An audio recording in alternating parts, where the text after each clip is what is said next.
భగవద్గీత మొదటి శ్లోకం ఒక అందుడైన రాజు ప్రశ్నతో మొదలవుతుంది. ఆ రాజే కౌరవ తండ్రి ధృతరాష్ట్రుడు.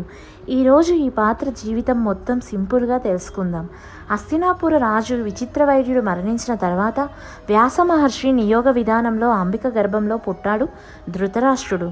ఆ సమయంలో ఆమె భయంతో కళ్ళు మూసుకున్నందువలన ధృతరాష్ట్రుడు అంధుడిగా జన్మించాడు. అంధుడు కావడంతో ధృతరాష్ట్రుడికి రాజ్యం ఇవ్వలేదు.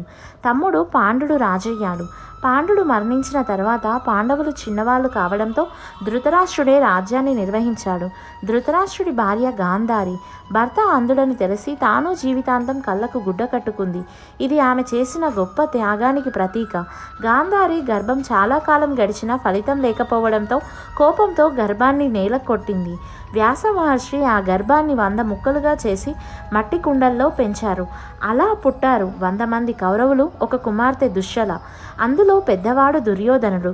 ధృతరాష్ట్రుడికి పిల్లలపై అపారమైన ప్రేమ. కానీ దుర్యోధనుడి తప్పులు తెలిసినా ఆపలేకపోయాడు. అన్యాయాన్ని మౌనంగా చూశాడు. అందుకే భగవద్గీత మొదటి శ్లోకంలో అతను అడుగుతాడు, ధర్మక్షేత్రంలో నా వాళ్ళు పాండవులు ఏం చేస్తున్నారు అని. కురుక్షేత్ర యుద్ధంలో 100 మంది కుమారులు మరణించారు.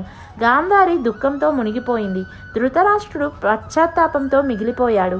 చివరి దశలో ధృతరాష్ట్రుడు, గాంధారి, కుంతీదేవి అడవిలో తపస్సు చేస్తూ అరణ్య అగ్నిలో లీనమైపోయారు. అంధత్వం కళ్ళల్లో కాదు, నిర్ణయాల్లో ఉంటుంది. ప్రేమ మంచిదే, కానీ అన్యాయాన్ని కప్పిపుచ్చకూడదు. ధర్మం వైపు నిలవలేకపోతే చివరికి నష్టం మనకే. తప్పు చేసి కూడా మౌనంగా ఉండడం కూడా ఒక తప్పే.